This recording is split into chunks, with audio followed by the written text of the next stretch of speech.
Little do these people know, as they're having a fun-filled day at the park, that across the street almost 20 years ago, a very grisly crime occurred in which 3 people were brutally murdered. We're going to get right into the story, and this story involves one Andre Thomas.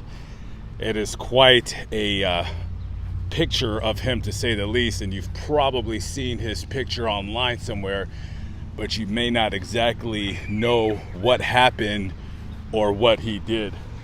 So let's go back to March 17th, 1983. We're in Muskogee County, Oklahoma, probably about 3 or 4 hours up north from here.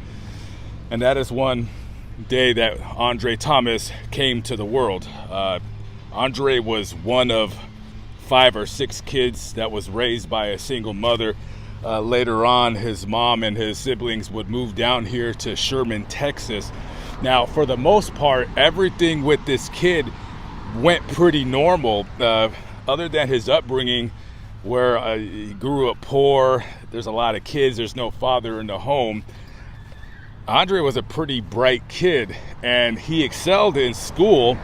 He actually was in the gifted class at his school, and he had an interest in cars, drawing cars, really anything to do with cars. And something changed when he turned about 10 years old. One day he turns to one of his classmates and he says, "Do you hear that?" And the other kid said, "No." And he said, What are you talking about?" He said, "I hear angels and demons arguing in my head." Why is this happening? Somebody tell me what's going on. Can somebody help us? Explain to Andre. And that was the beginning of a whirlwind of mental illness that would impact Andre's life. Later on, when he turned 12, he started smoking marijuana and he started drinking alcohol. He started shoplifting, stealing. He was getting into a lot of trouble. The police here in Sherman, they knew Andre and they knew him quite well. But all the people around him possibly didn't know that this kid was in the very early stages of schizophrenia. Moving along, him going into junior high school, Andre is continuing to hear voices, and he is continuing to smoke marijuana and drink to get the voices out of his head. When he was 15 years old, he stole a car, he got arrested, and he would go to a juvenile facility. However, I think at this facility, they did not do any kind of mental evaluation to see if there was possibly any signs of mental illness in him. Later on in the 9th grade, he's in high school and he meets a girl, and her name is Laura Boren. They meet, they're dating, and all of a sudden, Laura gets pregnant with her first child. She would later go on to have a baby with Andre, and they named the baby after him. So Andre, he turns 18 years of age, and on that date, him and Laura, they get married.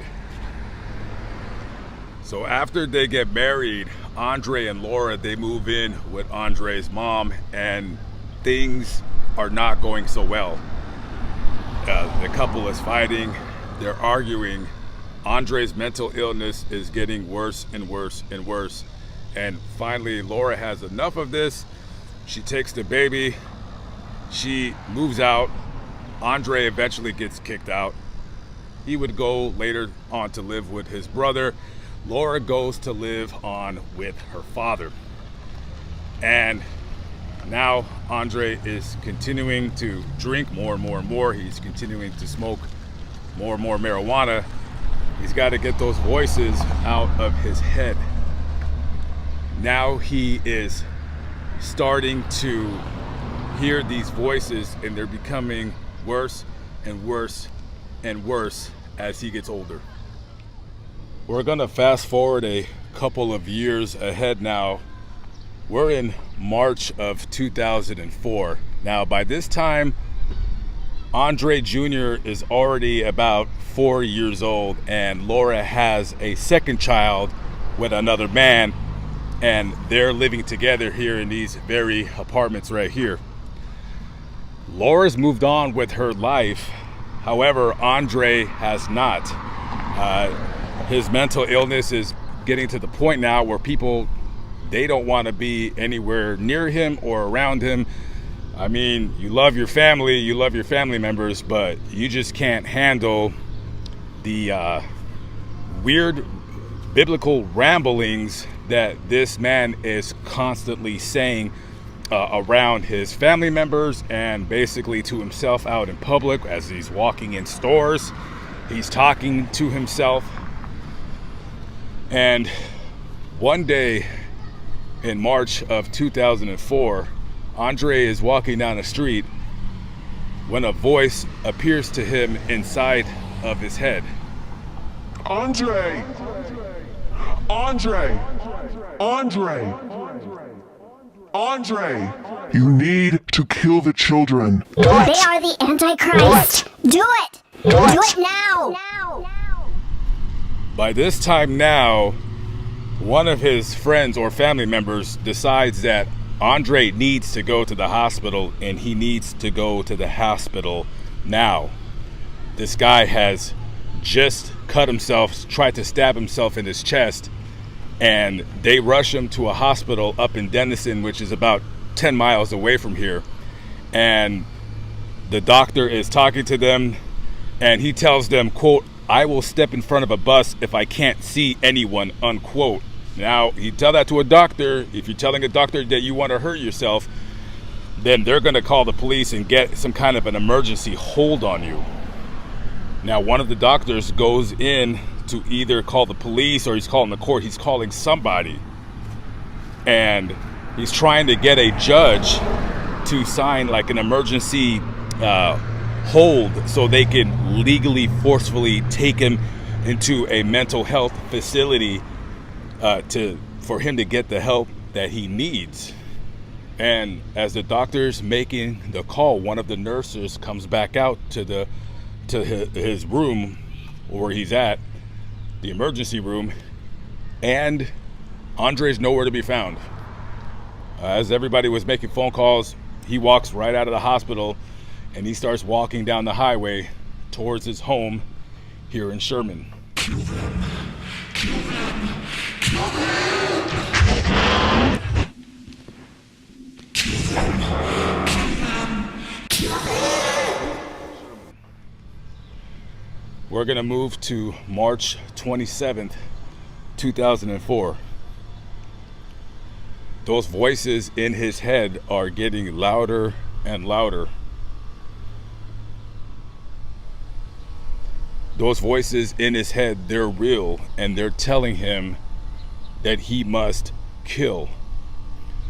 So Andre comes over to this apartment complex, and he needs to see Laura, his son, and Laura's 17-month-old daughter, Leia. And he comes to this building right here. And as I'm walking on the very ground that he was walking on, he walked up those steps, up the second set of steps, and goes into apartment 340,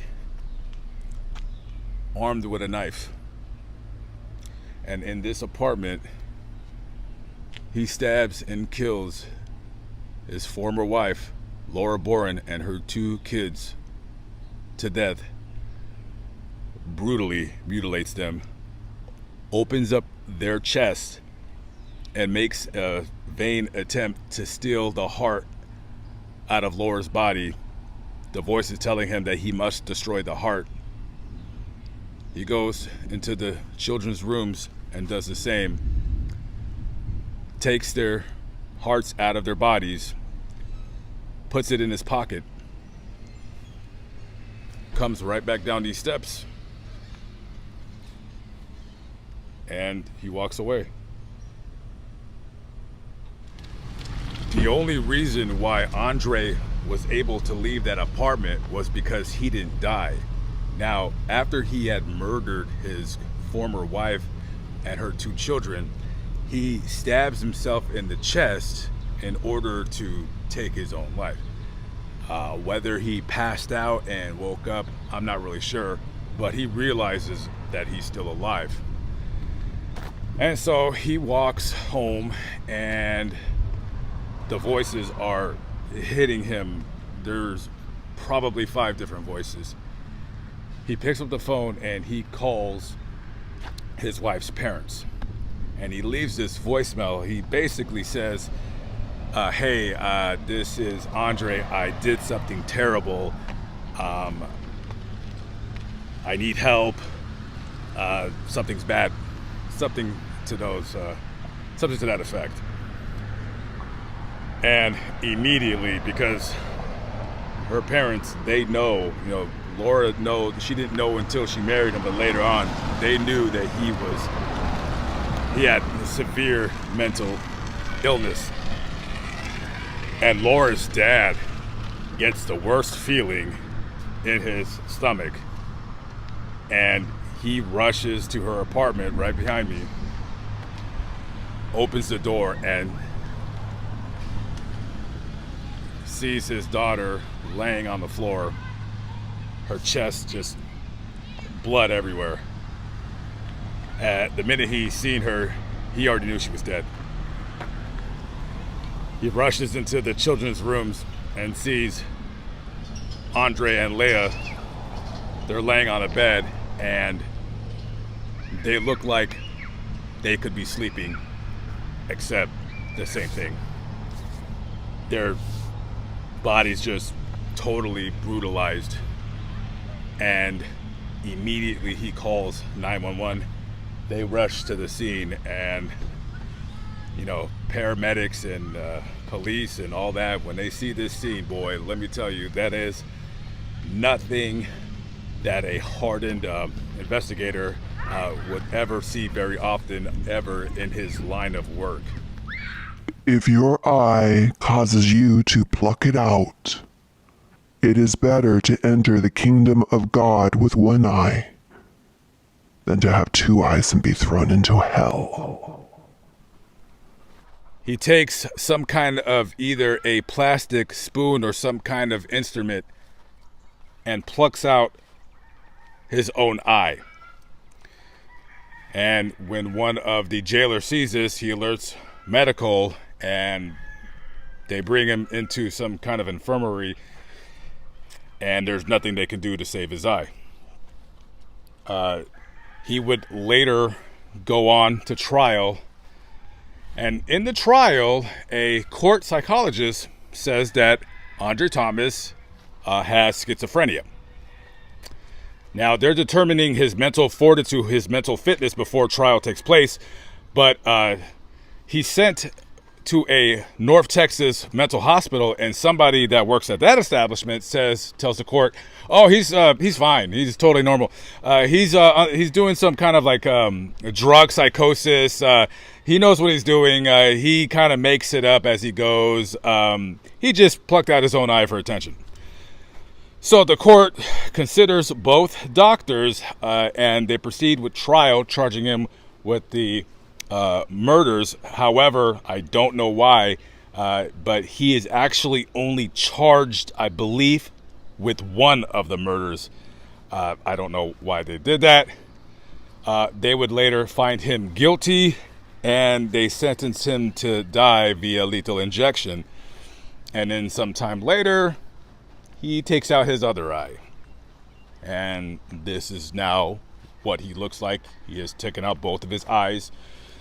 And obviously, this guy has severe mental illness. And he currently, right now, sits on death row. And his execution date was scheduled sometime in April of 2023. However, they postponed it because they're going to allow his attorneys to file some kind of an appeal, so they can kind of gauge and see exactly if they're going to proceed with the execution or not. So his attorneys have until July to submit their paperwork to the court and see if the execution is going to move forward or not.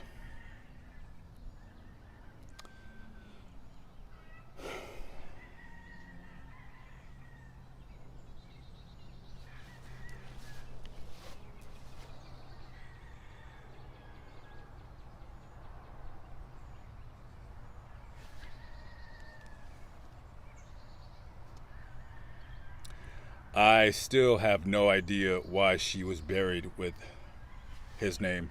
I'm pretty surprised to see that. Wow, I don't know why, but I don't know. So rest in peace to this family. And it's a very, very horrible crime. And I would be surprised if the execution goes forward. I don't think they're going to execute it. I think they're just going to have him spend the rest of his life in prison. That's it. Okay, guys. Lamont at large. I'm out of here. I will catch up with you on the next vlog. Peace out.